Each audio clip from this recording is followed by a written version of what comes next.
Can't hear you, Mike. What you on mute? Yep, I am on mute. Happy Sabbath. Sorry, beloved. Happy Sabbath. All right. First, we're going to give honor to the Most High God, the Lord God of heaven, the great God that keepeth covenants and mercies for them that love and observe his commandments, that love him and observe his commandments. Then to his Son, who is our King, our Prince, our Savior, our High Priest, the apostle of our faith, whom the Father used to reconcile us back to him. We thank God for him as well. And then everybody that's with us, elder, mothers, brothers, sisters, children, even those online watching, all the partakers of the heavenly calling, we thank God for each and every one of you. Okay. We do have a lesson for today, right? We do have a lesson for today. It's not particularly long, but I think that's good. Sometimes we get long, sometimes people can get a little weary and not focus. All right. But today's lesson is going to be dealing with I just had the title. We're not ignorant of Satan devices. All right. We're not ignorant of Satan devices and then necromancing, specifically for this one. Okay. So we're not ignorant of Satan devices, and we're dealing with necromancing specifically. Okay. So let's go right to the scriptures. Okay. We're going to start off in 2 Corinthians chapter 11. 2 Corinthians chapter 11. And then afterwards, after we close out and everything from the lesson, I'm going to show a little video kind of related to it. So we can go to 2 Corinthians chapter 11.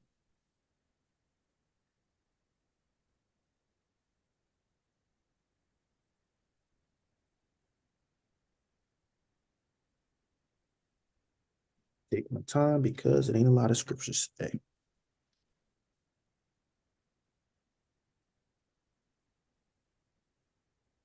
All right, chapter 11, and I want us to start off at verse 13. 2 Corinthians chapter 11, and we're going to go to verse 13. For such are false apostles, deceitful workers, transforming themselves into the apostles of Christ.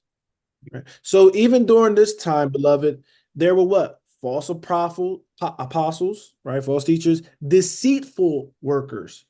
Okay. Think about the word deceitful, transforming themselves into the apostles of Christ. So there's people that transform themselves into images that are acceptable, good, like they're for you. Okay. But what? Read verse 14. And no marvel, for Satan himself is transformed into an angel of light. And this should not be a surprise to his beloved, because he's saying, listen, don't marvel, don't be surprised. Satan himself does this little transformation, trying to transform himself into what? A minister of light. Okay. So we see this all the time, beloved. There is going to be people deceiving. All right. This should not catch us off guard. But if we are aware of the deception, okay, we don't have to fall into it. All right. So there will be those in the last days, beloved, and we are in those days. It's still a lot of deception going on. Okay. All right. Let's keep going. Let's go to Second Thessalonians. Second Thessalonians.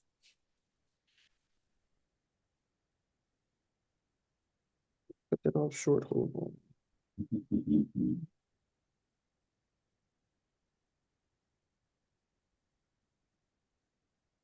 on. Brother Kai. Matter of fact, we're gonna go to Second Thessalonians. Read that verse 15 in 2 Corinthians, though. I'm sorry.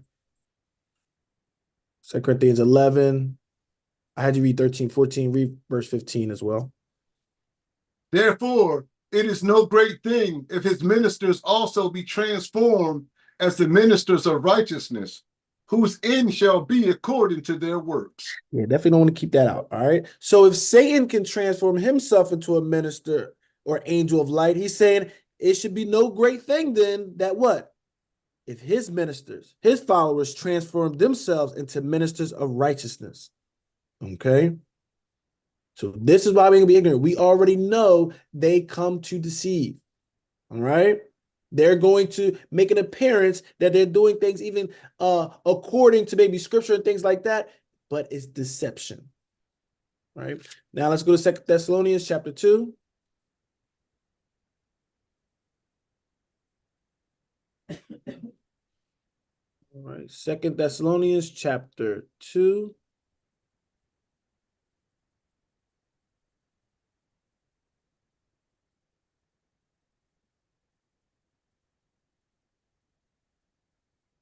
And we're going to jump down to verse 9. 2 Thessalonians chapter 2.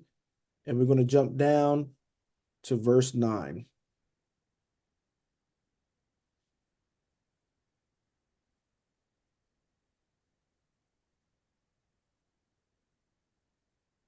Even him whose coming is after the working of Satan, with all power and signs and lying wonders. So once again, this is still dealing with that same thing. All right. Matter of fact, just go to verse 8, just so people never read it before. Verse 7. For the mystery of iniquity doth already work. Only he who now letteth will let until he be taken out of the way. All right. So once again, when we talk about the mystery of iniquity, it's already working, beloved, and this is during Paul's time. All right, because everybody waiting for this big old thing to happen, and the mystery of iniquity is already working. All right, deception, all that stuff is already here. All right, keep reading. Verse 8. And then shall that wicked be revealed, whom the Lord shall consume with the spirit of his mouth, and shall destroy with the brightness of his coming. And it's going to be what? Destroyed with the brightness of its coming, the brightness dealing with righteousness. All right. So the works is going to be destroyed with that. Let's keep going though. Even him whose coming is after the working of Satan, with all power and signs and lying wonders. And this is how it works. Even him whose coming is after the working of Satan, with all what? Power and signs and lying wonders. He's using deception. This is the basis of it. Okay. So after the work, and they working after Satan, this is the things they do. They're going to do some powers. They're going to do some signs. They're going to do some lying wonders. Okay. So just because you can't understand something, don't be all caught up in thinking it's of God. No. Satan works in that realm. Read. And with all deceivableness of unrighteousness in them that perish, because they receive not the love of the truth, that they might be saved. And this is the problem, beloved. He's coming. This one's going to come with lying wonders and with all deceivableness. They're going to use a lot of deception of unrighteousness in them that perish. But listen to this. Because, how did he get them? Because they receive not the love of the truth, that they might be saved. When we over here telling you what thus saith the Lord, people not going to want to receive it. You want to be deceived. You want to do what you want to do. You want to believe what you want to believe. You do have that right. All right? It's going to come at a cost. But we should not be ignorant. And you're not going to be ignorant here. Okay? All right. Let's go, because we're going to deal with one of Satan's tricks, one of his things with necromancy. But let's go to 2 Corinthians real quick. Let me get you the actual verse where this was kind of thought of. All right. 2 Corinthians chapter 2. 2 Corinthians chapter 2.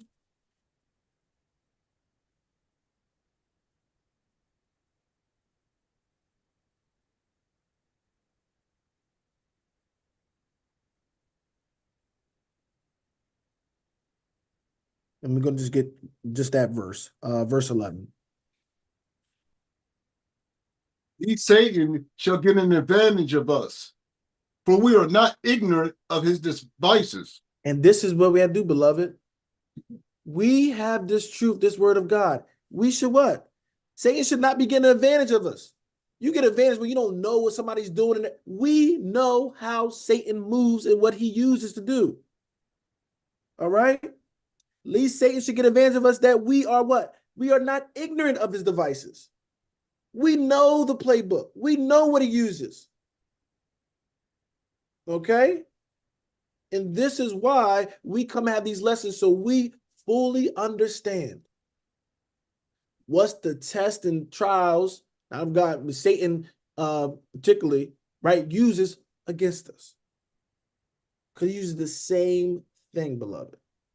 It's the same thing he's been using. We should not be ignorant at this time. He should not have an advantage. We should have the advantage over him because we have the truth. The truth is an advantage, beloved. Okay? All right. Let's go right to the point. Then we can go back to, let's go to the Old Testament. Let's go to Leviticus chapter 20.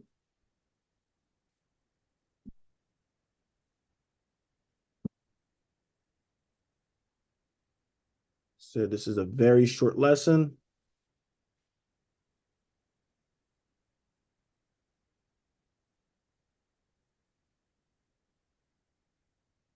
Leviticus chapter 20, and we're going to jump down to verse 26. Leviticus chapter 20.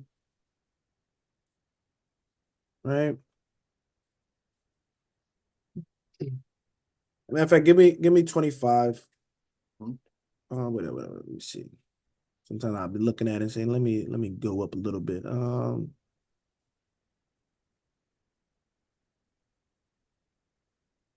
Give me 23 and then we'll jump down 25. So still Leviticus chapter 20, beloved. Leviticus chapter 20, and we're just gonna go to verse 23. Leviticus chapter 20, and we're gonna go to 23, and then we're gonna jump down to 25. And ye shall not walk in the manner of the nation, which I cast out before you. For they committed all these things, and therefore I abhorred them. So the nations, other nations do certain practices, beloved. All right. Even those times we were amongst the nations, definitely when we was in Egypt, there was a lot of things they were doing. He's saying, listen, do not walk according to what they do. How they observe and honor their God, don't you do it. Okay? How they commune with their God, don't you do it. Some of these practices I don't want you to have. Okay? He said, abhorred. I mean, I hate him. This is why I cast him out, because I don't want you mimicking that stuff. Because some of those things is the devices of Satan.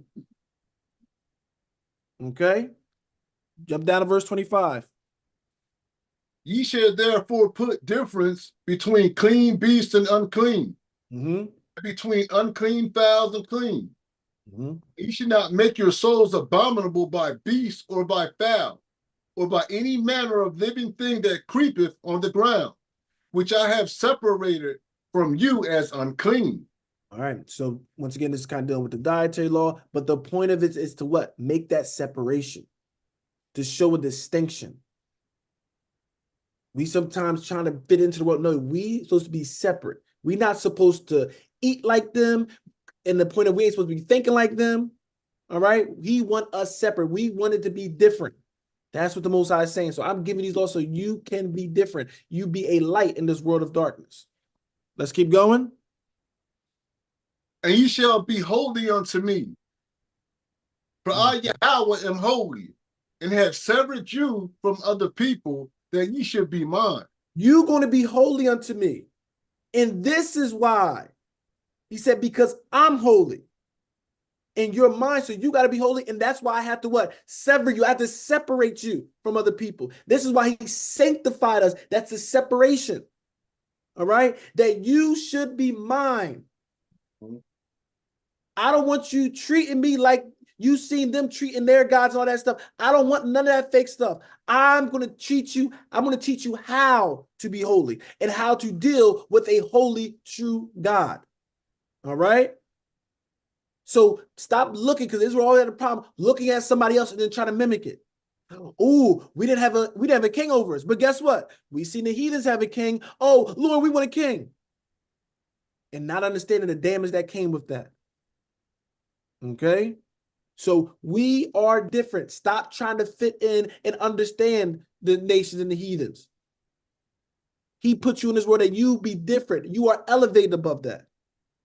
All right? It's our time to act like it. Verse 27.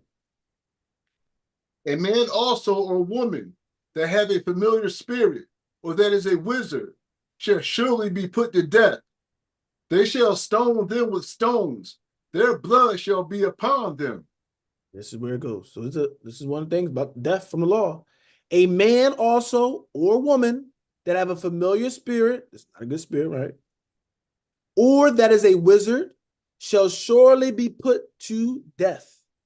All right. I know they try to glorify wizards and witches and all that stuff and try to make them, but in those days, we killing them. All right. They shall stone them with stones. Their blood shall be upon them. So he's saying when you see that, they practicing it, you get to stone them. And guess what? That blood that's coming from them, that's on their own head because they not supposed to be practicing that. This is how it was with us. Okay. I'll get another precept saying the same, kind of the same thing. Exodus, sure I got it. Exodus 22 and verse 18.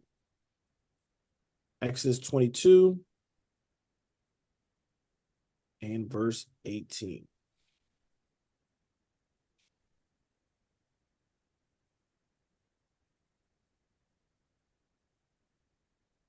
Thou shalt not suffer a witch to live. All right, same thing. All right, kill him. All right, that was the law. We would not suffer from live. Why? Because when you understand these witches and things like that, that's a form of, you're going to see deception that is used. The Most High don't want deception like that to be dwelling amongst us. So he said, kill him. All right? Because see, we want to flirt with things. We know it's kind of wrong, but we're going to flirt with it. And guess what? You start flirting long enough with it, and then life hits you a certain way. Guess what? Those things you thought was stupid, they start to, you know what? That ain't too bad. And some of us do that. We knew the whole man with man, woman was bad, but now you done flirted with some people and start hearing it and start thinking, well, you know what? Love is love. You know what? I shouldn't be judging. That's why he said, take it out. Because I don't even want y'all even thinking like that. Because we weren't spiritually minded in those guys that had that strength like that. So we've been easily deceived. But us, beloved, we should be ignorant of these devices. All right? Holy Spirit has made it known to us. Let's go to Deuteronomy chapter 18. Deuteronomy chapter 18. And I want us to jump down to verse 9. This is why I said when I realized, I'm like, this can be a series on different devices that Satan used. So we're going to focus on this one today. Right? Deuteronomy chapter 18. And we're going to jump down to verse 9. Deuteronomy 18, verse 9. When thou art come into the land which Yahweh thy power giveth thee, thou shalt not learn to do after the abominations of those nations. Stop learning after them. All right? Or their holy days. You got to learn after because you want to do their holy days. You got your own.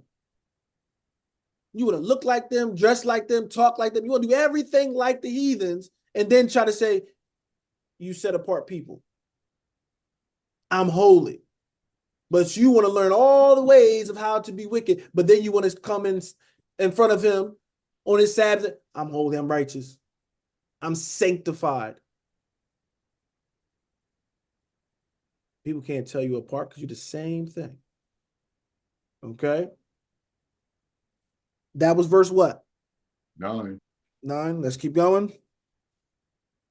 There shall not be found among you anyone that maketh his son or his daughter to pass through the fire, or that useth divination, or an observer of times, or an enchanter, or a witch. They should not be found any among you. Okay? Now we know we are here, right? We in captivity, so certain things are suffering, but we get to have a certain control of what we inviting in to our spirit. Okay? Whether it's on the phone, whether it's the TV, whether it's reading, whatever. Okay? We can still control these things, right? But it says, thou should not be found among you any that maketh his son or his daughter to pass through the fire. So they would literally offer their children. All right. But also spiritually, beloved, we shouldn't be offering our children certain things. Right? Oh, I want them to be accepted, so let me do this. I don't want them to get teased, so let me do this. You sacrificing your child. This is why I say don't learn their ways. It ain't nothing wrong with learning as long as I'm not doing it. No, that's the gateway drug to it. Learn it, and then you most likely what? Makes it easy to do. That's why he told with Eve, don't even touch it. Because when you touch, what's going to happen next? You're going to consume 9 times out of 10. The Most High knows this, beloved. Okay? So learn out their ways. He says, or that uses divination. Think about the root with that, dividing. All right? Or an observer of times. See our silly people going and looking at, well, when was I born? Oh, it's Scorpio season, it's Libra season. Well, this is why I do this. No, you do it because you don't have the spirit in you. It ain't no matter what day you was, what month you was born in. It's either you do what's right or you don't. You have the same choice like any other day of the month or the year. Oh, the stars align, that means this happening. No. I don't want you observing that. This is not talking about basic astrology, I'm looking at stars and everything, but you're getting signs and wonders off this. You get messages from this. Okay, no. Okay, so observer of times or an enchanter. All right, so we should be knowing about that, enchanting, right? Trying, once again, working that deception realm, or a witch. Okay, or a witch, like we read before. Read verse 11 because the list is still continuing. Or a charmer, or a consulter with familiar spirits, or a wizard, or a necromancer. All right, so we know we understand charming in one aspect, right? Somebody that's trying to almost butter you up and everything, but it's the same kind of spirit. It's not a true, genuine spirit. It's all about that deception, getting over, all right, deceiving, okay? Or a charmer or a consulter, listen, a consulter with familiar spirits. Somebody that's dealing with other spirits.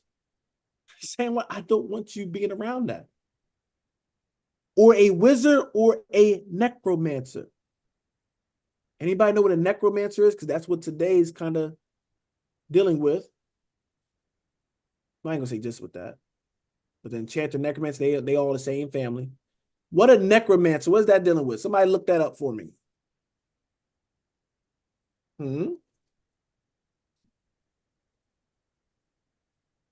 So it is in that, I'm gonna say wizardry and witchcraft and everything, but it's dealing with that realm. But specifically, right, they deal with that communing with the dead.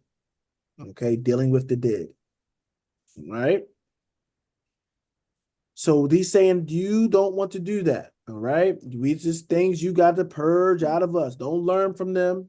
Okay. Why is it one of the say things that Satan device that we should know about? Because we know the Most High telling you not to do it, not to deal with those people. Okay. And we're gonna see we got a story that go right along with this. Okay. But this is not supposed to be dealing with. So it should be no question. Well, do you think that you ain't even supposed to be dealing with that? So when you get deceived from it, you're not really deceived. You willingly got tricked. Okay? I already told you it's the lie. Don't be dealing with that. So if you go in and you deal with it, right?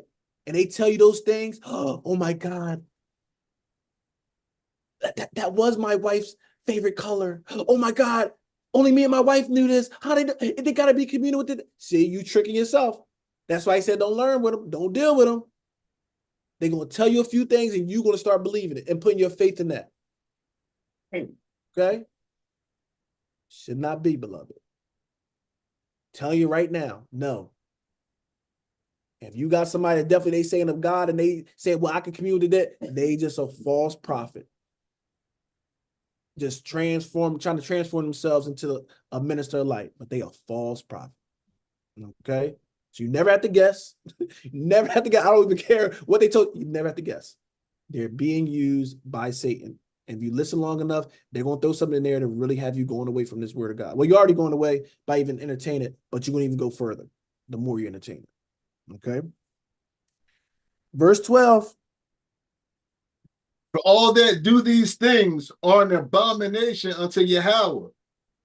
And because of these abominations, Yahweh thy power doth drive them out from before thee. They're a what? An abomination. Mm-hmm. That ain't no good word, right? We always hear, oh, that's real bad. Yes, these are an abomination. I don't want you dealing with it.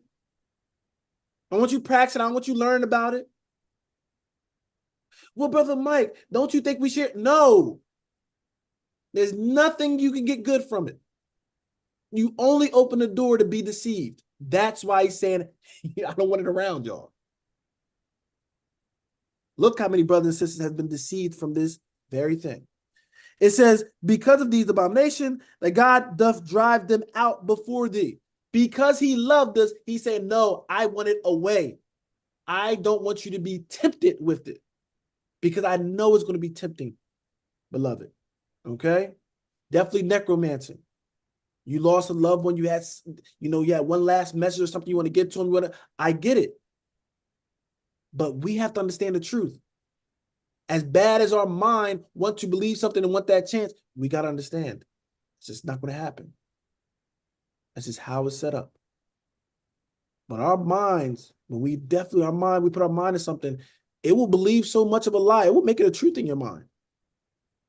And this is why Most High is saying, I don't want you around that kind of stuff. Okay. Okay. Let's keep going. Let's go to that was verse 14. Let's go 1 Samuel. Let's just go to the story at hand. Okay.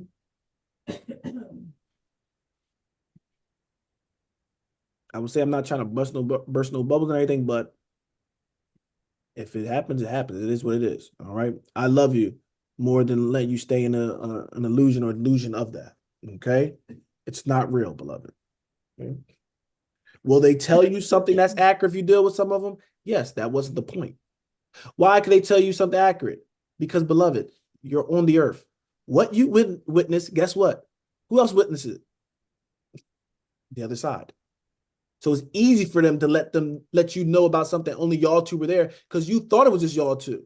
But you don't be seeing the evil spirits around, do you? But they're there. We got angels recording what we're doing. Okay? So when oh my God, no, Brother Mike, it's something only us two knew. Yes, that person and Satan was right there. It's not even that hard, beloved. Why do you think Satan's known as a tempter? We've been talking about that. He don't tempt you with things that that ain't gonna do nothing for you. He gonna tempt you with things that he know you desire. So what does that mean? He has to know you to tempt you with it. If he knows you want to commune with the dead, you need somebody from the dead, don't you think it's ironic that he'll bring somebody, one of his ministers to you? And if you are not in a sober state of mind, you might think, oh my God, I did need to commune with them. God must be bringing. No, God ain't never bring that to you. That is Satan trying to deceive you. Give you something that's enticing to you because it is enticing. I get it. Got loved ones that died. Love to have a conversation or something with them. But guess what? Ain't going to happen. And I just got to deal with that reality. I think everybody here can agree. Yeah. We had somebody that probably was taken away from it that we want to deal with and everything. It's human nature. You will want that desire. But when you look at the scriptures, okay. All right. 1 Samuel 28.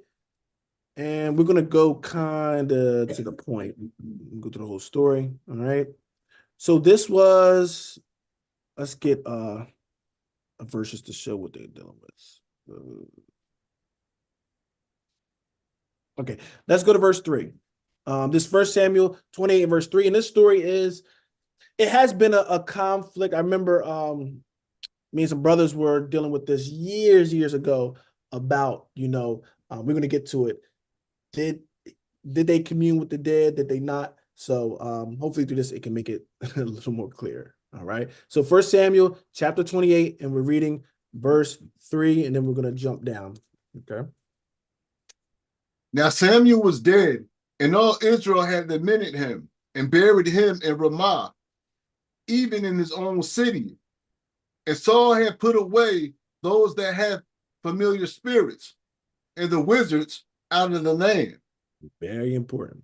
All right. Samuel was dead, right? They all mourned for him. Everybody knew it. And it's giving us context that what? Saul, King Saul, when he was in his right mind, what was he doing? He was putting away those familiar spirits like the Lord and the Spirit told us to do. That's why the writer is putting it in there. Saul was bitterly against this. He took them witches and wizards right out the land. Y'all have no, this ain't the place for you. Okay. Let's keep going. Let's jump down now to verse. Do I want to get that now? Wait. I'll wait. Brother Kai, remind me to go back up after I read this. No, never mind. I can't avoid it. All right, let's just go to verse 6. I can't avoid it. Now that I think about it. And when Saul inquired of Yahweh, Yahweh answered him not, neither by dreams, nor by Urim, nor by prophets. And this should be the answer for everybody that was thinking they deal with them, all right? So Saul could not get an answer from God. I want us to look at this, beloved. How would they get answers from God? Dreams? Urim, that's something they did with the priests. We ain't going to all that today, right? Or the prophets. This is how you'll get an answer from God. All right? The same thing today. You might have a prophet, a preacher give you an answer, right? You possibly get a dream or a vision. Okay? Urim is a little different. Okay. But however, Urim is still almost with the spirit. So it depends how you look at that. All right. So he's saying this is where Saul would go, right? According to scripture, he will try to get an answer from the Lord, and usually you'll go in this manner if you're trying to get an answer from him. Okay. But what? He couldn't get an answer. Okay. So sometimes people get, not sometimes, people get desperate and you'll do things that you usually don't do. Right. So you got to be mindful. Okay. I hear people say certain things, it's blasphemous. You know what I mean? But hold on, I'm going to hold my horses on that one. Let's keep going. Verse 7. Then said Saul unto his servants, seek me a woman that hath a familiar spirit, that I may go to her and inquire of her. That's a problem. Keep going. And his servant said to him, behold, there is a woman that hath a familiar spirit at Endor. And this is why, beloved, you need to surround yourself with the right people. Yeah. You want to talk about it, but that's scripture as well. See, you want to entertain and have certain friends that's not according to scripture, and then you get when you get in those jams, you'll lean to that friend, and that friend don't have the same belief as you, and they will support you right in that. Wish I would think about this, man. I'm going through it. I need to talk to Kai, man. I need to talk to my grandma died. I need to talk to her and let her know this right thing. You don't think Kai gonna be like, oh yeah, let me go look up one for you so you can talk to him. Right. Unless he lost his whole mind, right? Right. But see, we take them chances. This is why the scripture is trying to take. I want to alleviate y'all running into this stuff, but we put things in front of us that a risk factor. Why are you taking a risk with your life? Well, I need to. Well, this person's cool. How? Y'all not walking together? But don't cry when God ain't dealing with you because you messing and taking all these risks with certain things. Buddy had that friend. You always got that friend. You want to do something stupid, right? Got that friend to hit up to, that'll be your rival, that will support you in it. You gotta be mindful of that, beloved. Okay. So he does. And of course, the person said, listen, there's this woman. Heard this certain woman. And why I'm saying this is because if he knew this woman, he should have at least killed her or something, right? But we got a woman that's dealing with familiar spirits, all right? She deals with familiar spirits at Endor. So let's keep going. We have verse 8. And Saul disguised himself and put on other raiment, and he went, and 2 men with him. And they came to the woman by night. And he said, I pray thee, divine unto me by the familiar spirit, and bring him up whom I shall name unto thee. All right. So Saul disguised himself, right? He's putting on different clothes. Of course, as a king, he will have king apparel. So it'll be very obvious if he was going to her or being seen. Okay. So he disguised himself, put on different raiment. All right. And went to the woman by night. All right. Evidence of guilt. All right. So bring me up. She said, listen, no, he said, I pray thee, divine unto me, right? Divine unto me by the familiar spirit, and bring me him up, whom I shall name unto thee. All right. Consult with a familiar spirit to bring up this dead spirit, the person I desire to be brought up. Hopefully we see some issues already, how this is going. Okay. Let's keep reading. And the woman said unto him, Behold, thou knowest what Saul have done, how he have cut off those that have familiar spirits and wizards out of the land. Wherefore then layest thou a snare for my life, to cause me to die? So she's good. She's good, right?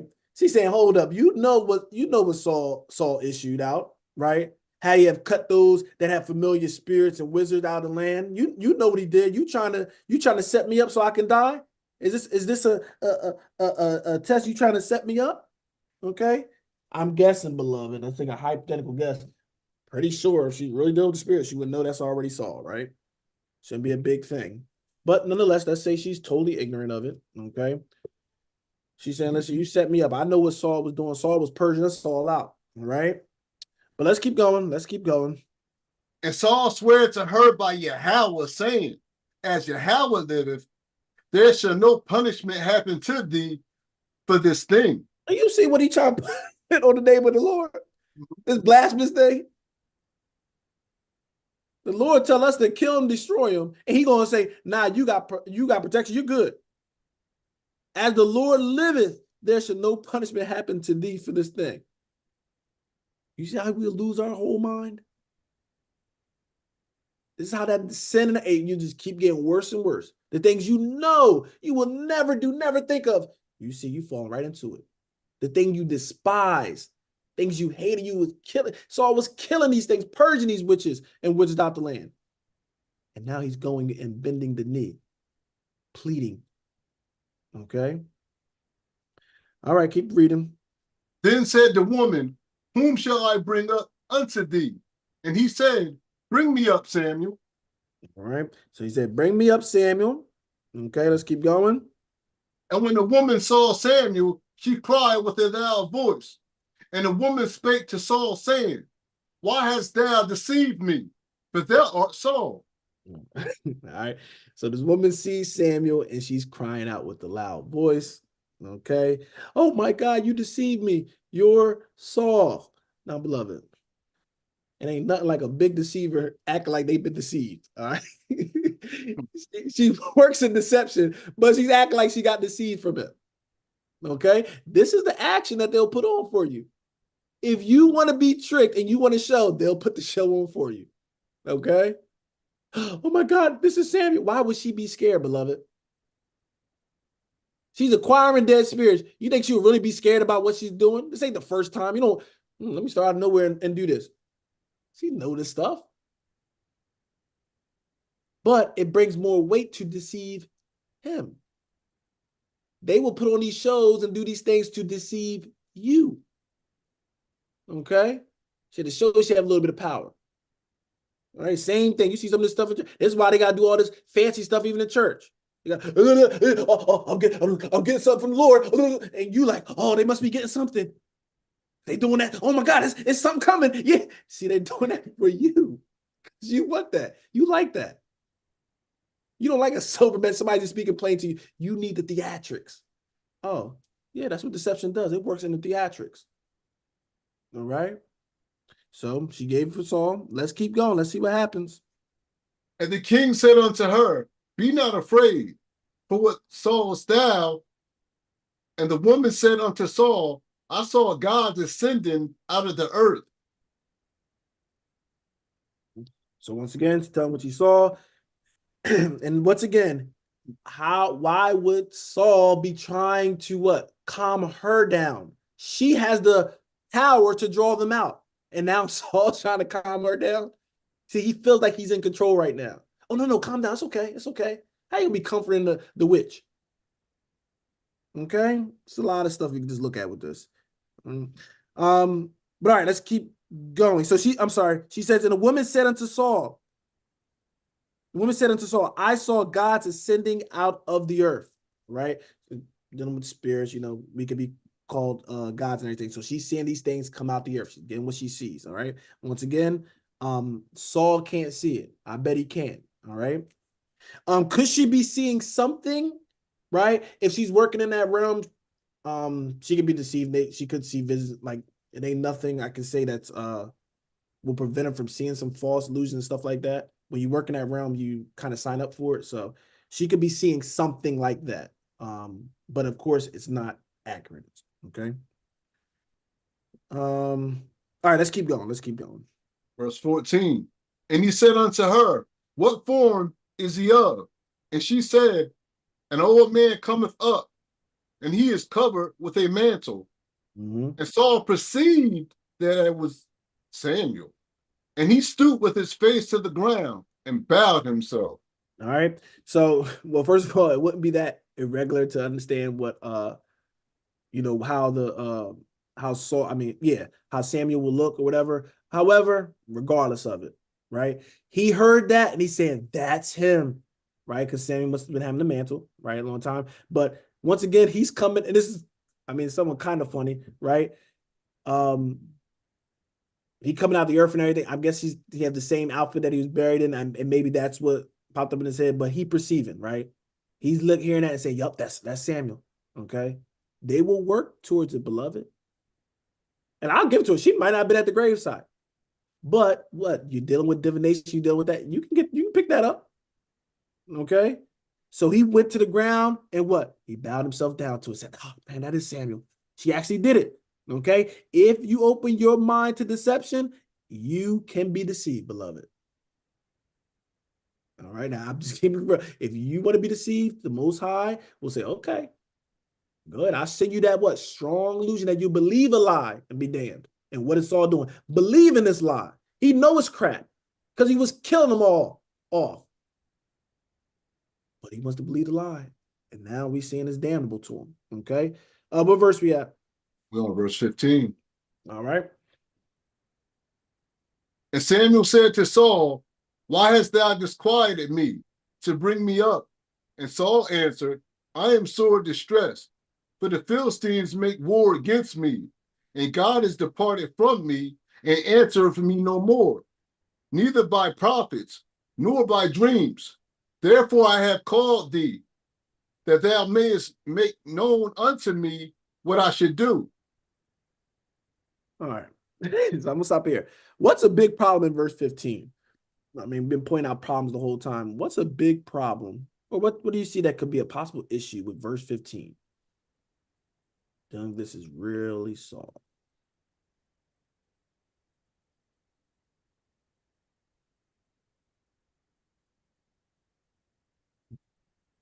I probably don't know some of the backstory. All right. One of the backstory is he was trying to go to the prophets to get answers and everything. Remember, Samuel actually rejected them as well. Okay. But verse 15, and Samuel said to Saul, okay, why hast thou disquieted me to bring me up? Okay. So first of all, you ain't just bringing, you can't just bring him up anyway. Like he had no choice, no power. Man, why you bring me up? Why you summon me? Okay. Now we got an evil spirit can just summon a dead person and bring them? No. Okay. And Saul answered, I'm sore distressed. So he said, I'm going through it, right? This is what makes it easier to deceive when you're going through it because you're not thinking with the right state of mind. He's telling him he's at war, blah, blah, blah. He said, and God is departed from me. Listen to this, beloved. God is departed from me and answereth me no more, neither by prophets nor by dreams. Therefore I have called thee. So what's the big issue right here? What is Samuel, beloved?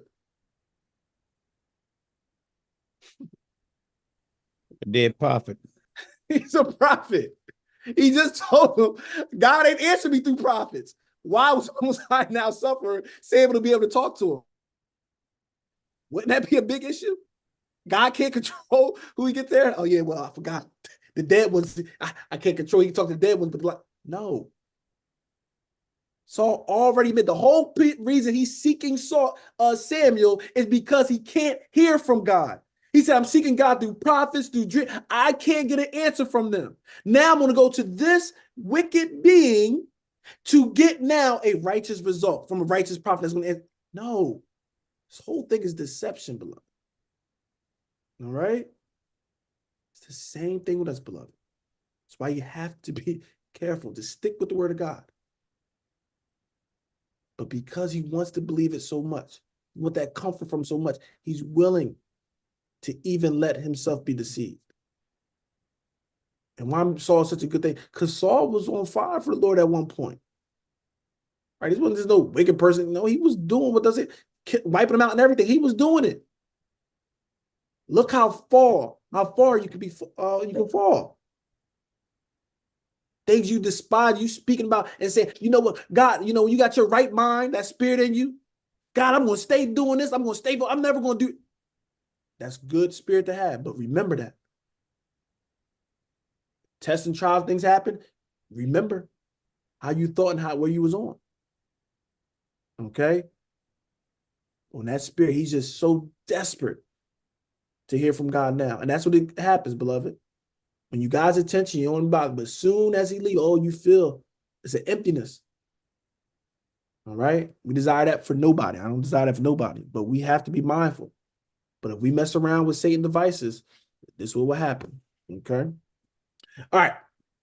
Let's move on from there. That was verse 15. If y'all have your own time, y'all can read yourself the story, but that was the point for there. All right. So people argue, was that really Samuel? Was that not Samuel? And they say stuff like he spoke some stuff and it was accurate. Okay. Beloved, just because they speak something accurate does not mean that the vessel is good. All right. Just like you see in churches and stuff today, they will speak certain things. They will read Bible. They'll say some things that are technically some things that are accurate, right? But that doesn't mean they're man of God. This is why we read in the beginning. What? Satan, it's not the marvel, not when Satan transformed himself into an angel of light. And then it says what? Even as ministers, it don't be caught up when they transform themselves into what? A minister of light. Okay? So this is one of Satan's devices that he uses all the time. Oh, Mike, they read the Bible, but they use it. Love it. Once you know what the truth is, don't compromise. I know we're supposed to be going to church on Sabbath, but you know, they're doing Sunday, but he really speaks well. What are we talking about right now? A lot of things is silly question that we're doing. Right? And it's just because, and I'm like I said, you can ask questions, beloved, right? But I want y'all to realize, is it that you don't understand this is wrong, or you don't want to accept that is wrong? Okay? Some things we know what the truth is. We just don't want to accept it. Okay? And when you don't want to accept it, you breed the grounds to be deceived. Just letting you know. You are not ignorant at that time. You're just, you know, and ask for strength. I mean, feel like you're weak when oh, Lord, I know this is wrong, but then ask for strength. All right. Lord, teach me to accept your will. Mm-hmm. Let's go to 1 Chronicles. Let's go to another one. Right. Let's go to 1 Chronicles. This is just dealing with what we just went through. But once again, feel like I'm not sure if he was dealing with that. If he was dealing with the righteousness of it. Let's just see. 1 Chronicles chapter 10. Brother, we're just going to read 13 and 14. So I'm skipping it. He does go out to war and he does die. Saul dies. Okay. So the Chronicles kind of give the Chronicles of the Kings. All right. So they talk about things. So let's read 1 Chronicles chapter 10 and read verse 13 and 14. Verse 13 and 14. So Saul died for his transgression, which he committed against Yahweh, even against the word of Yahweh, which he kept not, and also for asking counsel of one that had a familiar spirit to inquire of it. I'm going to stop right there. He died for his transgressions, which he committed. All right. What did he commit it against? Against the word of Yahweh. The brother just said, right? Because what? We already read in the law that what? You're not supposed to be dealing with them. It ain't just a killing. You ain't even supposed to be talking and dealing with them. Which he kept not. How? And also for asking counsel. What are you doing trying to get counsel from the dead for things pertaining to life? Most High does not work that way. I think it was Brother Roland, talking to him last night. He was saying, I do evil that good may come. Got exactly where that's from. But people say that. I gotta do a little bit of, wickedness, for a good result, That's not from God. Can you get a clean out of an unclean thing? No, we shouldn't, right? But we will morph our mind to think that because we want to believe that. No, beloved. Even inquiring of it, you're wrong. And we deserve what we get from that because we know deception, they're only in the form of deception. So when you inquire of it, what are you asking for? To be deceived. It's very simple. Well, I've been looking at this. Yes, beforehand, you would have known, stay away from that. And see, we mock some of them old saints that don't want to deal with that. Nope, I don't want to talk about no. See, I don't like when mom and grandma be saying stuff because they don't want to hear things. Yes, because they got the spirit of God. I don't want to hear it because the only thing that can come from this is deception and me losing my spot with the Most High. It's not worth even listening to what you're saying. And you, instead of thinking they're hating, should listen and understand. No, they right. They on point. What's in you that desire that counsel? What's in you that desire to be deceived? You ain't strong. Well, they weren't strong enough. No, you are weaker than them because you think you can stay on that line without being deceived. Oh, I'm going to flirt with it, but I'm not going to mess with it. That's what you think. And you already in the spirit, you already off in the spirit. And this is what Christ was bringing out in the scene, talking about the spirit.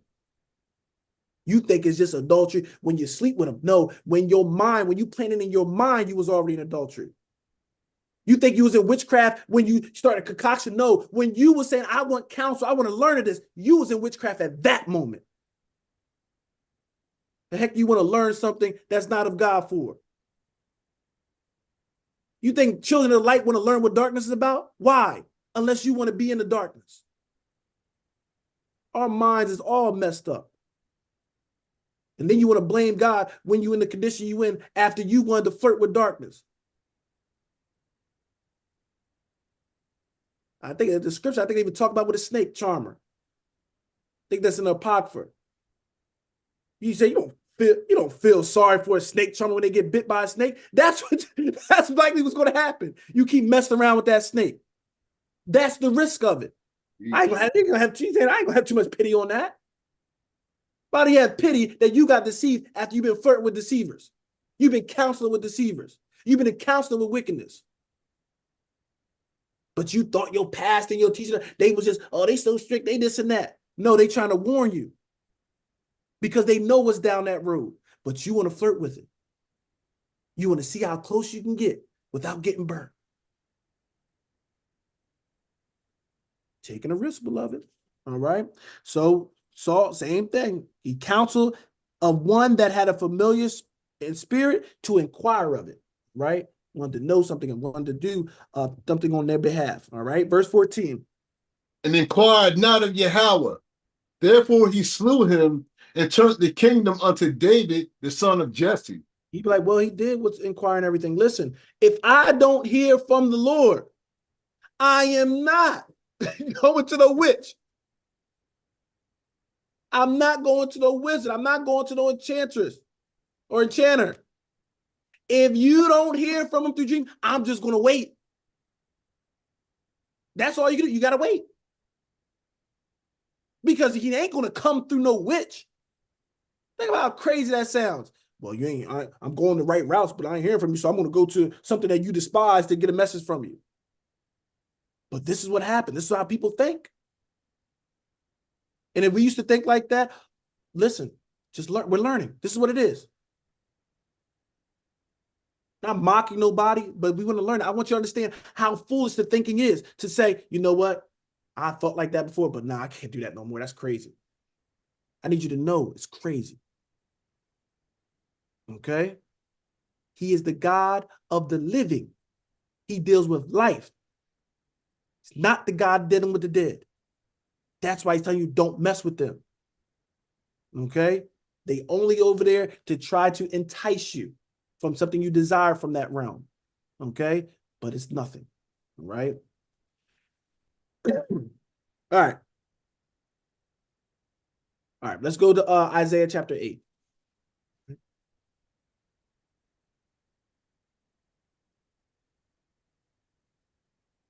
Go to Isaiah chapter 8.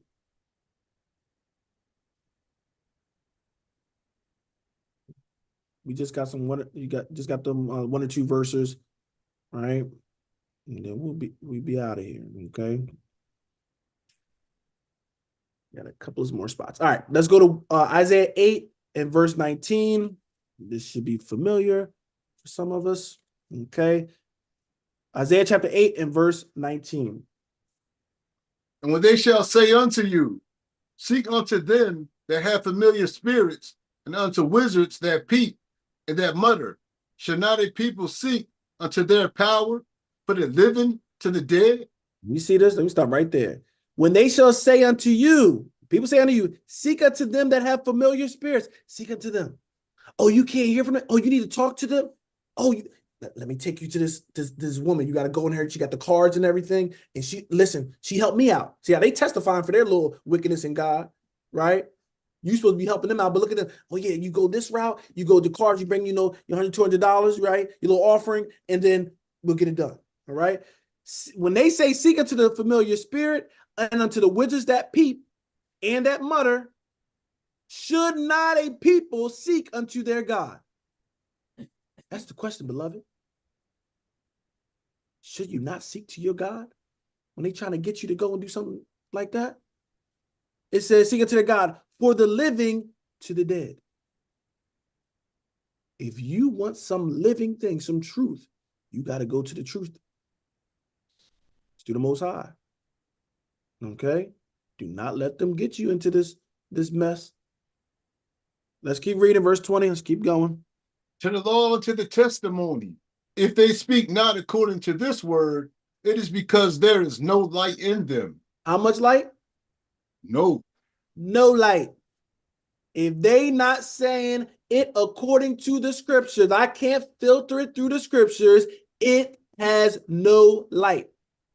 Okay, I love that it says no light, because we'll try to justify that. Well, they got a little bit of righteousness. Well, they do something. No, they have no light. It has to go through the law and the testimony. The law and the testimony saying you don't deal with witches, you don't deal with wizards, you don't get no counsel from them. So as soon as somebody even flirting with the idea, well, there's some witches that's a little different in them. There's some people there's some that don't know nothing and they kind of get in wickedness. But this one over here, they kind of cool. They go to church here and there. They just don't they have this. See, they have no light.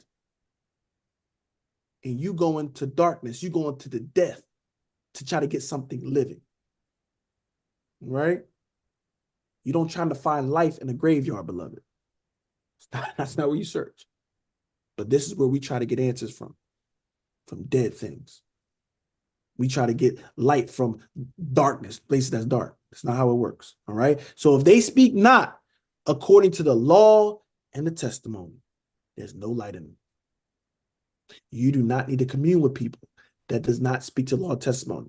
I'm not talking about high and everything, but when you're talking spiritual matter, stuff like that. Well, I don't kind of deal with the Bible. I'm a spiritual person. I'm spiritual, but I don't deal with the Bible, but I think it's a good thing. It's a good source for you. Well, brother, we don't need to really have a discussion on spiritual matters, because this is the only truth I observe. See, this is why I say you have to be mindful of the heathens, because they say a little slick thing and it sounds good. No, the only spiritual beings that we want to deal with is the one that submit themselves to this truth. Everything else, if it don't submit to it, it's wickedness. Man, Mike, that sounds harsh. No, it sounds like the truth. The reason why it sounds harsh is because you got to get into this thing and get fully persuaded. I don't care my mother, father, whatever. Well, I believe spiritual. Well, you believe a lie and you're going to be damned for it. And I'm not going to follow in the path where you and be damned with you. Right?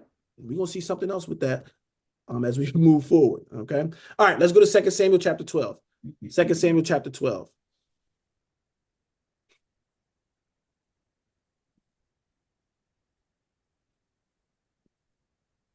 I think, oh yeah, 2 Samuel. Chapter 12, and we're going to start around, let's go to verse 14, all right? 2 Samuel chapter 12, 2 Samuel chapter 12. This is dealing with King David, all right? Chapter 12, and jump down to verse 14. Howbeit, because by this dead thousand, howbeit, because by this deed thou hast given great occasion to the enemies of Yahweh to blaspheme. The child also that is born unto thee shall surely die. All right, because he slept with Uriah's wife, right? She got pregnant. He said, because you did all this deed and you have the occasion for the enemy to blaspheme, he said, now the cost of that is going to be that child dying. Okay. Verse 15. And Nathan departed unto his house, and Yahweh struck the child that Uriah's wife bare unto David, and it was very sick. All right, so he went through sick because he said he's going to die. He didn't know exactly how, so we see that the child gets very sick. Read. David therefore besought God for the child, and David fasted and went in and lay all night upon the earth. And the elders of his house arose and went to him to raise him up from the earth, but he would not, neither did he eat bread with them. And it came to pass on the 7th day that the child died, and the servants of David feared to tell him that the child was dead. For they said, behold, while the child was yet alive, we spake unto him, and he would not hearken unto our voice. How will he then vex himself if we tell him that the child is dead? All right, so David, like I said, he's fasting and everything. These are proper channels you're going. Definitely, if you're going through or you're trying to consult the Most High. So he's doing this thing, pleading. I would say someone pleading for the Most High, but for his child. Okay, but he's saying the servant saying, "Dang, now the child's dead. He barely wanted to deal with us when he was alive. He barely, wanted to talk or whatever. Now we tell him that the child's dead. Oh, I don't know how he's going to take this." Okay, verse 19. Let's see. But when David saw that his servants whispered, David perceived that the child was dead. Therefore David said unto his servants, is the child dead? And they said, he is dead. I ain't seen him whispering like, oh, something must have happened. I guess the child's dead. So he confirmed it. All right, they said the child's dead. Read. Then David arose from the earth and washed and anointed himself and changed his apparel and came into the house of Yahweh and worshiped. Then he came to his own house, and when he required, they set bread before him, and he did eat. See, so everything else about David, but this is a good story about him, okay? So when he heard it, see the child was dead, David got up, washed himself, right? When you mourn, he might have been in sackcloth and ashes, possibly, all right? So he went up, anointed himself, cleaned himself up, all right? Changed his apparel, probably got out the mourning clothes, like we said. And what did he do right after that? Heard his child was dead. This is the heart. When we talk about David's heart, people don't go to this. And came into the house of the Lord and what? Worshipped. You'd be like, what? How many of us lost a loved one and thought about going to the house of the Lord and worshiping? Different, ain't it? All right. Then after he went and worshiped, he came to his own house. All right. So he went and now he's starting to eat. Okay. That thing struck me like, wow. Lost his son. Nothing closer. So he heard dead, got himself up and went, gave praise to the Most High. So must be questioning the Most High. But he listened, he gave him praise. Let's keep going. There's something else I want to get. Verse 22. And he Mhm. said, while the child was yet alive, I fasted and wept. Mm-hmm. Said, who can tell whether Yahweh will be gracious to me, that the child may live? And this is the point. I fasted. I wept, for I said, who can tell whether God, right, will be gracious? Because we see the Most High, sometimes he'll say certain things, and sometimes we can plea out to him, and he say, okay, I'll forgive, I'll do this. So David's like, while the child was living, I had that chance. While the child was living. But once he died, he's saying it was over. All right. Verse 23. And David comforted Bathsheba, his wife. No. Give me 23. Give me 23. So, but now he is dead. Wherefore should I fast? Can I bring him back again? I shall go to him, but he shall not return to me. Y'all hear that? He said, listen, I'm fasting everything, you know what I mean? Can I bring him back? He did. Can I bring him back? But he said, listen, I shall go to him. He should not come to me. Understood? Because what? It's over once they dead. Okay? He didn't say, well, let me get a necromancer, let me get something like Saul and try to commute. No, it's over. Okay?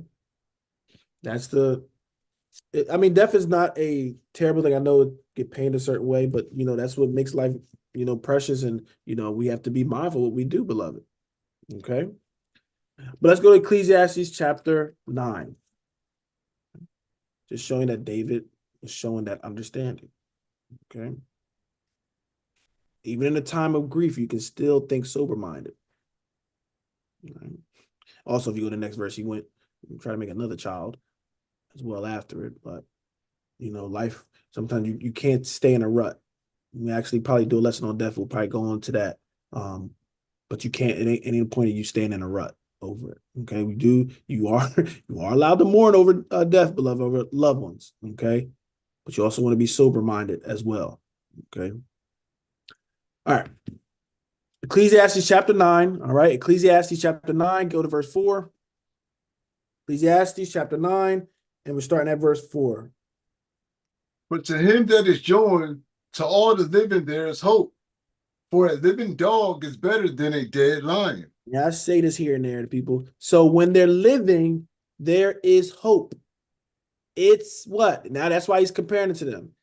A living dog is better than a dead lion. Okay, how great? Even though a lion, everybody will probably agree is greater than a dog. But once it's dead, it's over. It's nothing. So the living dog is what? Better. Okay?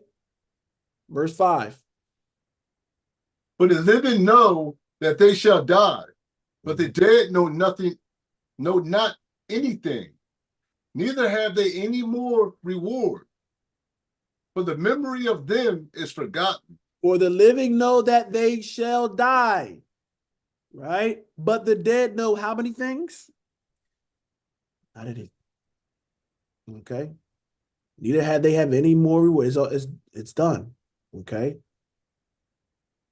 Verse 6. Also their love and their hatred and their envy is now perished. Neither have they any more a portion forever in anything that is done under the sun. Right. You trying to get love after they're dead? It's don't exist. Hatred don't exist. Envy don't exist. It's perished. It's done. Sometimes we're seeking, and I'm not to hurt her feelings, but I just want us to get sober-minded when it comes to this, because death has a whole, has all these different understandings. People go, what usually people go and they want to get that dead person back for? I need to tell them something, right? Love. Or I need to make something right again, right? That's people. You got people trying to lay in there when they dead. Usually ones holler like that. Sometimes they the ones that did that person wrong. Saying you can't. If it's done, it's done. They can't love. They can't hate. They can't. The whole desire is done. All right, it's perished. They have no more portion in this life. In what? Anything that is done under the sun. Beloved, we under the sun. Dead have nothing once it's over. So this is where we say it. That's why it's all deception. They're making you think that it's not over. You can still get their love. You can still get their hate, whatever it is. They're trying to tell you, no, it's not over. Your God is wrong. They can still communicate with you. You can get that thing off your chest that you need to get off. Okay? But the scripture's telling you, mm-mm. And I know the flesh, the carnal person wants to believe that. All right? Oh, I did that person wrong and then they died. Oh my God. Listen, they don't even have the capacity to hate you. It's done. It's like them sleeping. They don't have that capacity. Don't put that pressure on yourself. Don't try to, well, how can I make it right? It's done, beloved. How you're going to make it right is moving forward and doing what's right. Okay? All right, that was verse 6. Let's go to Ephesians chapter 5. Ephesians chapter 5.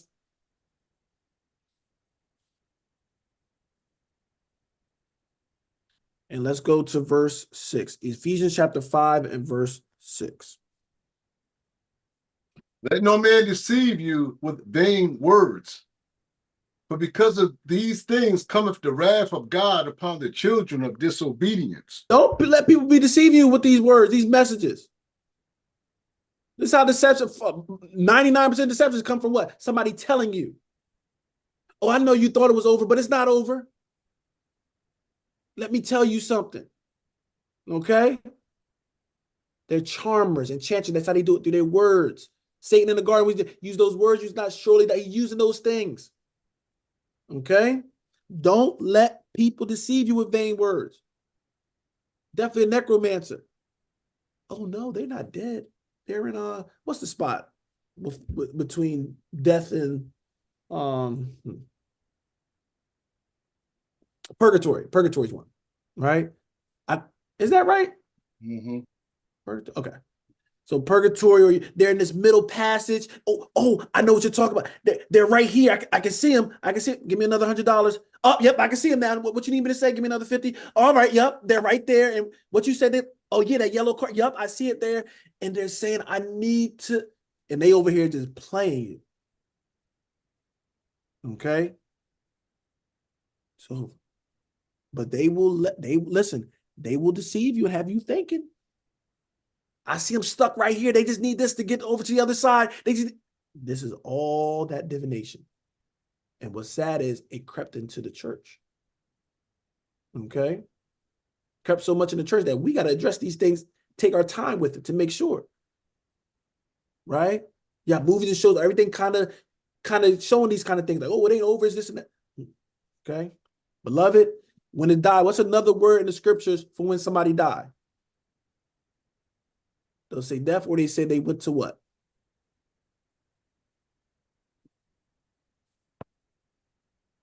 They don't always just say die. What's the other word? Start with an S. What do you do at night, beloved? Sleep. All right? Think about what happened. When you sleep, now you're knocked out. you don't got a love, hate, you don't got nothing. You're asleep. That's what he said. That you sleep.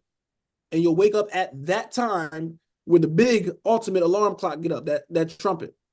But they're sleeping. Okay?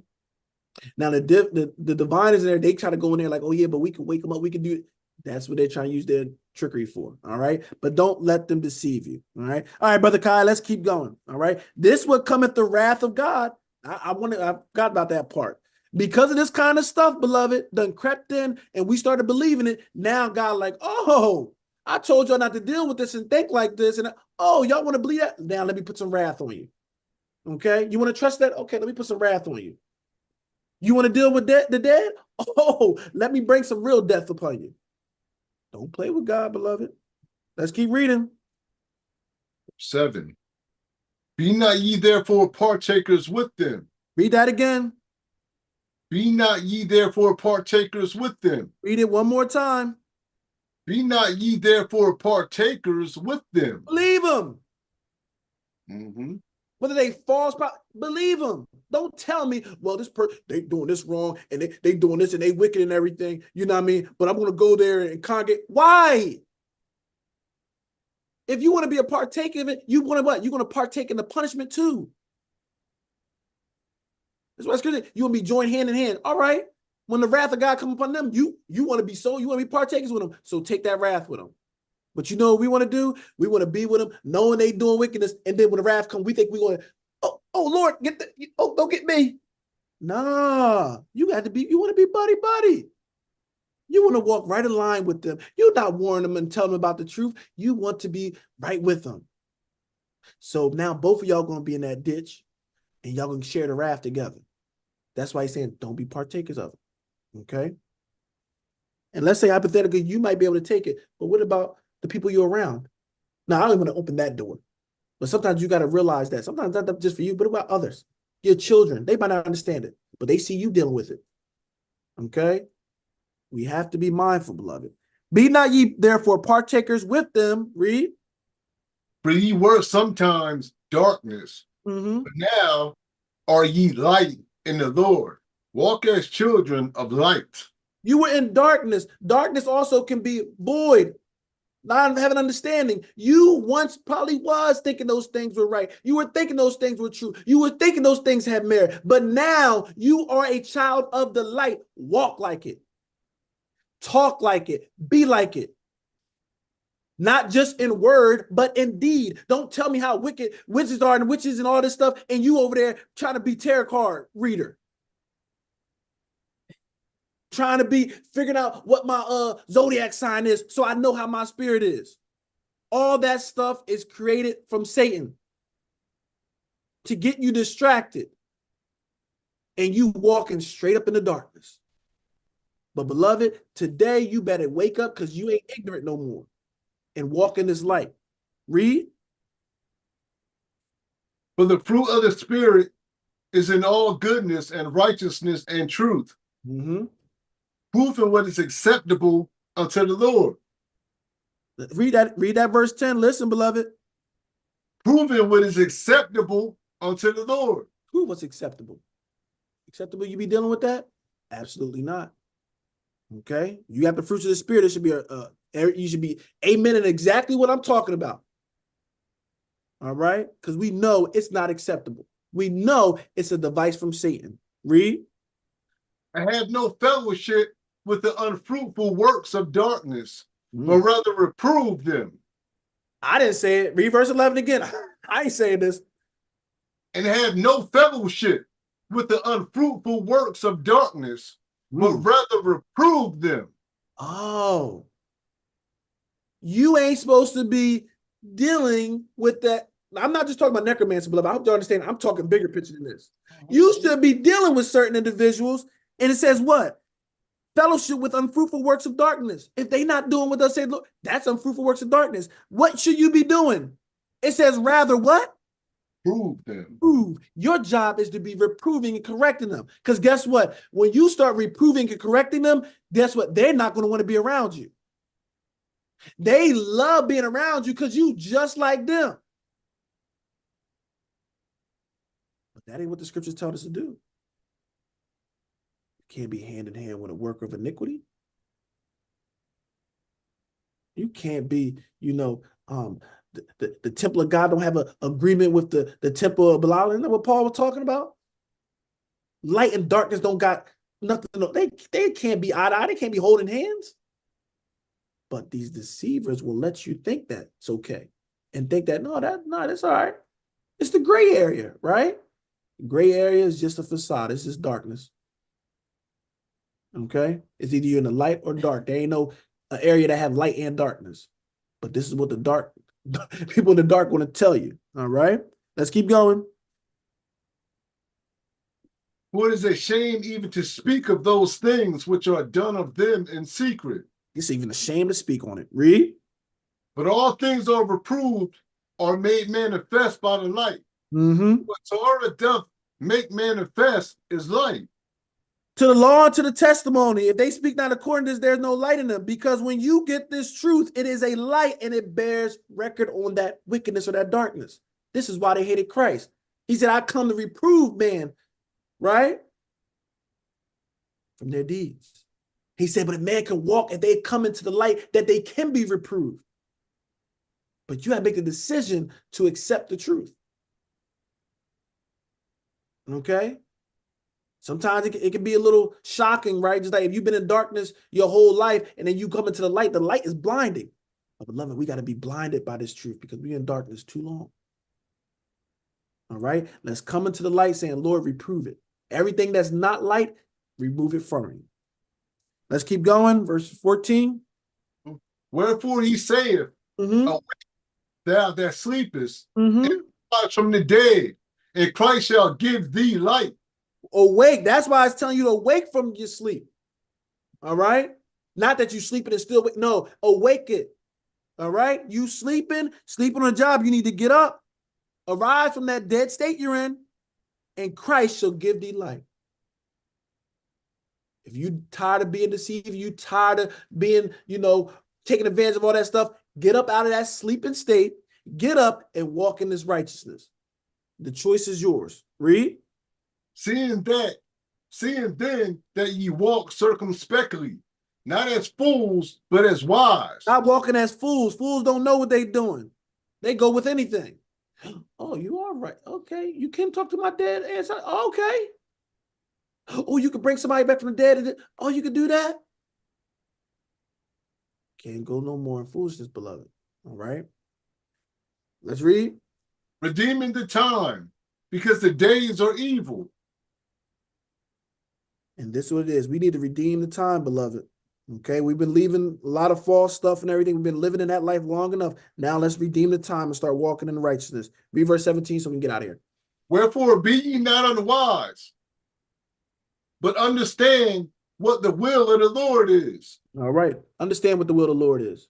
He don't want you dealing with that stuff. Be wise. Walk in righteousness. All right. Let's get a couple of one or two verses and we're out of here. Let's go to John chapter 4.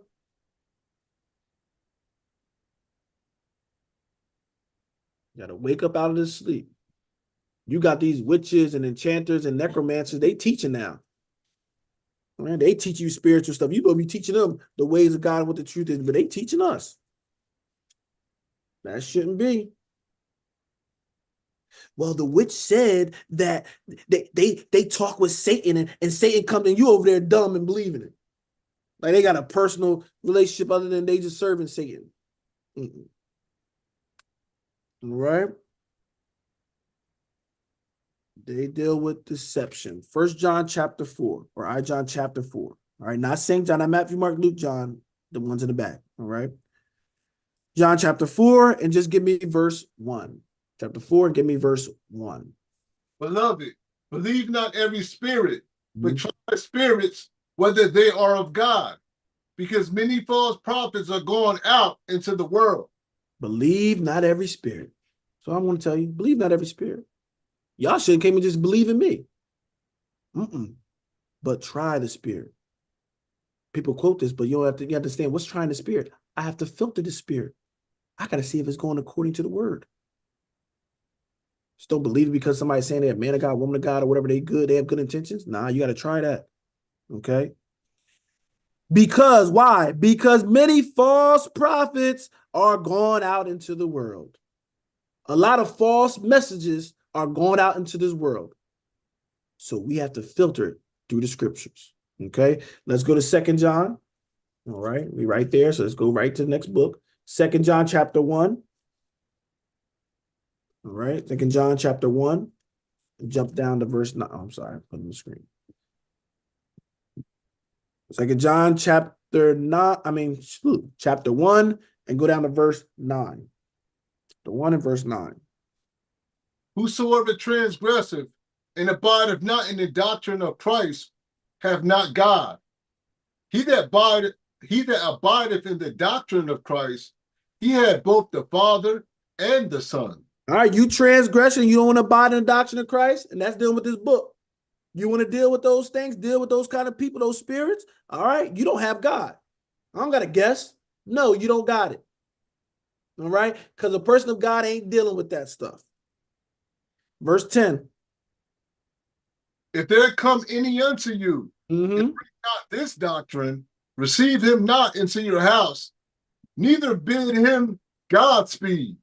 But I think they're going to think I'm saying this. So can you please read where you're reading this from, verse 10, and read it slow? If there come any unto you, and bring not this doctrine, Mm-hmm. receive him not into your house, Mm-hmm. neither bid him Godspeed. I don't have much to say to you. I don't need to hear science talk. I don't need to, no, you gotta listen to them because you got to understand what they, why. No, I do not. Who told you that rule? But a deceiver. That's why you got another doctrine. And you got that other doctrine because you already stepped out of the word of God. But if you stayed in, I don't gotta listen to nothing. Nope, you can stay right out there. You don't need to come to my house. Nope. I don't need that deception in there. And neither bid them what? Godspeed. Oh, you got at least say God bless you. Nope. I'm not saying God bless you because I know what that means. You decide to do that wickedness and bring that doctrine. Nope. I ain't putting no God blessing on you. God have mercy on you. That you better hopefully you can get back and repent of that evil. Verse 11. Mm-hmm.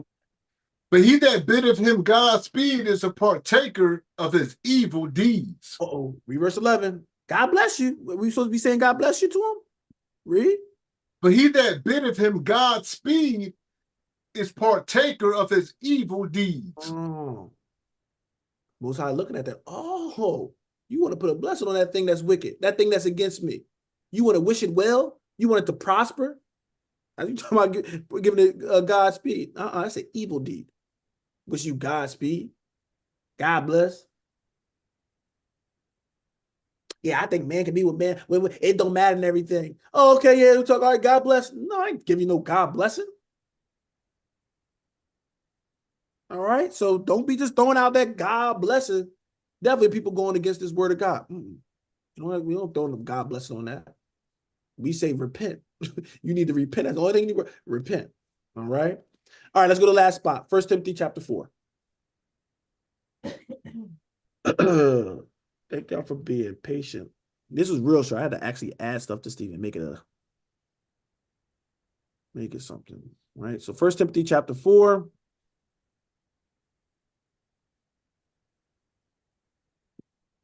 First Timothy chapter 4, and I didn't go over to it. And we're just going to get, let's just do one and do I want to? Give me verse 1.